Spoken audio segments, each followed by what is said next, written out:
heartless. How could you be so heartless?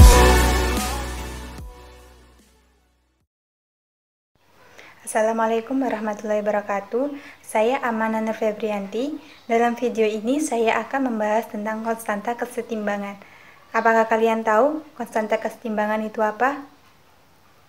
Oh, bukan itu namanya timbangan. Kalau begitu, mari kita simak video berikut ini.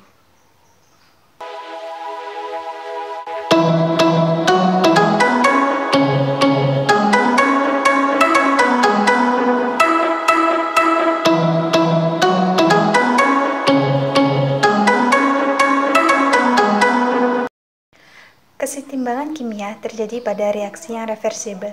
Kesetimbangan kimia tercapai ketika laju reaksi maju sama dengan laju reaksi balik, dan konsentrasi dari reaktan-reaktan dan produk-produk tidak berubah lagi. Konstanta kesetimbangan merupakan hubungan antara konsentrasi reaktan dan produk pada kesetimbangan yang dinyatakan dalam suatu kuantitas. Konstanta kesetimbangan dapat dinyatakan sebagai rasio dan perkalian konsentrasi reaktan-reaktan dibagi perkalian konsentrasi produk-produk, di mana konsentrasi dari masing-masing substansi dipangkatkan koefisien stoikiometri dalam persamaan reaksi setara. Contohnya seperti ini, di mana konsentrasi C dan D adalah produk dan konsentrasi A dan B adalah reaktan. Kesetimbangan dinamis. Kesetimbangan dinamis yaitu keadaan di mana dua proses yang berlawanan berlangsung pada kecepatan yang sama dan tidak ada perubahan konsentrasi dari setiap senyawa total dengan berjalannya waktu. Jumlah pada keadaan setimbang tergantung pada jumlah tertentu dari reaktan atau produk yang ada pada awal reaksi. Macam-macam konstanta kesetimbangan, yaitu 1. Kesetimbangan homogen. Sistem homogen adalah sistem dengan spesies-spesies yang berada dalam fase sama. Sebagai contoh, larutan garam dalam air atau alkohol dan air. Pada metode ini, sejumlah reaktan dimasukkan ke dalam wadah yang tertutup. Bila reaksi berlangsung sangat lambat dan membutuhkan waktu berhari-hari untuk mencapai kesetimbangan, untuk menganalisis zat pada saat kesetimbangan, biasanya dengan jalan mendinginkan wadah dengan cepat, lalu isinya cepat-cepat dianalisis dengan secara kimia. Dalam perhitungan konstanta kesetimbangan reaksi homogen, konsentrasi substansi yang ada dalam sistem larutan dapat dinyatakan dalam konsentrasi molar, sehingga K dapat juga ditulis dengan Kc. Untuk reaksi homogen dalam wujud gas, konsentrasi substansi dalam wujud gas dapat dinyatakan sebagai tekanan parsial substansi, dan simbol konstanta kesetimbangan menjadi Kp. Sebagai contoh, hukum kesetimbangan kimia untuk reaksi tersebut dapat ditulis dalam dua bentuk, seperti berikut ini.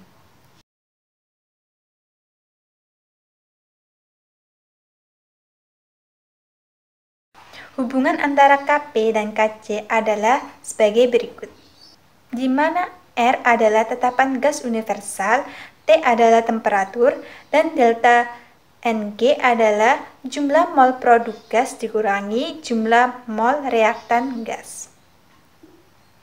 2. Kesetimbangan heterogen. Pada sistem heterogen, reaksi berlangsung pada dua fase atau lebih.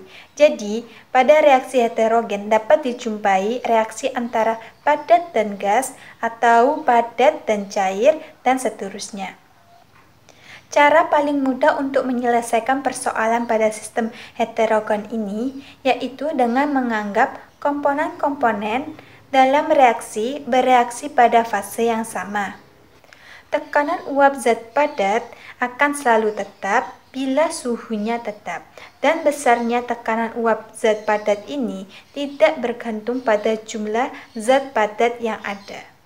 Jadi, dapat dianggap bahwa tekanan uap zat padat disebabkan oleh konsentrasi zat padat yang tetap bila suhunya tetap.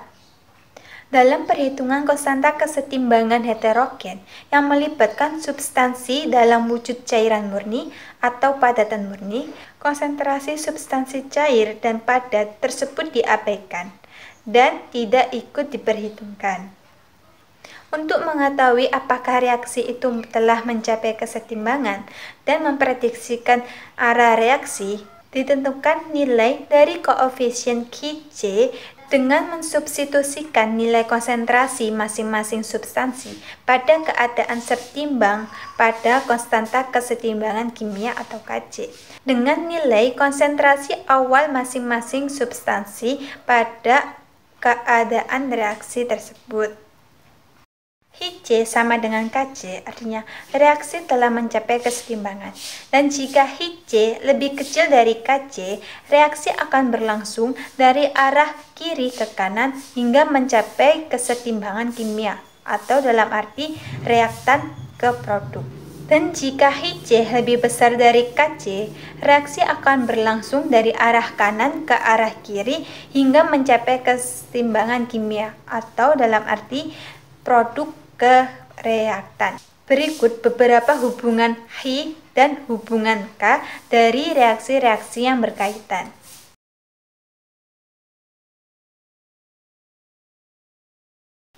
Sifat konstanta kesetimbangan itu ada 4. 1.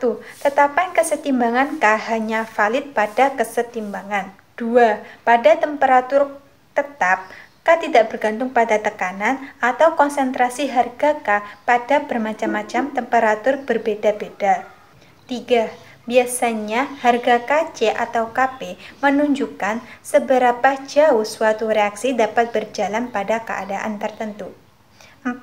Kp dan Kc juga menentukan secara kuantitatif pengaruh bereaksi atau hasil reaksi yang bersangkutan. Adanya bereaksi berlebihan menyebabkan reaksi berjalan ke kanan. Adanya hasil reaksi menyebabkan reaksi tidak berjalan secara sempurna. Prinsip Le Chatelier.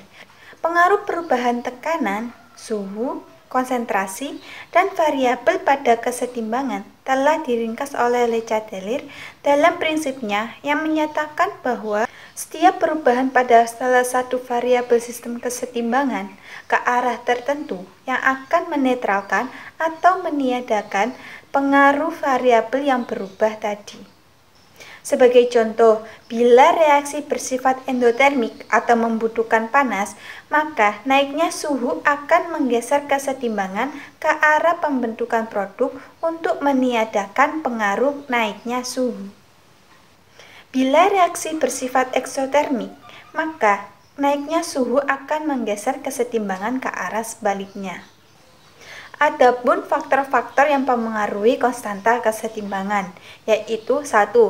Temperatur atau suhu.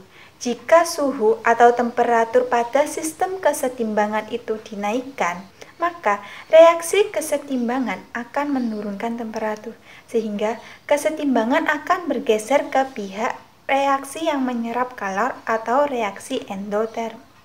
Sebaliknya, jika suhu diturunkan, maka kesetimbangan akan bergeser ke pihak reaksi eksoterm. Yang kedua adalah faktor pengaruh konsentrasi. Jika konsentrasi salah satu dari komponen tersebut diperbesar, maka reaksi sistem akan mengurangi komponen tersebut. Sebaliknya, jika konsentrasi salah satu komponen diperkecil, maka reaksi sistem akan menambah komponen tersebut. Yang ketiga yaitu faktor pengaruh tekanan dan volume. Penambahan tekanan dengan memperkecil volume akan memperbesar konsentrasi semua komponen, sesuai dengan asas Le Chatelier. Maka, sistem akan bereaksi dengan mengurangi tekanan. Tekanan gas bergantung pada jumlah molekul dan tidak bergantung pada jenis gas. Oleh karena itu, untuk mengurangi tekanan, maka reaksi kesetimbangan akan bergeser ke arah yang jumlah koefisiennya lebih kecil. Sebaliknya, jika tekanan dikurangi dengan memperbesar volume, maka sistem akan bereaksi dengan menambah tekanan dengan cara menambahkan jumlah molekul. Reaksi akan bergeser ke arah yang jumlah koefisiennya lebih besar. Aplikasi kesetimbangan kimia.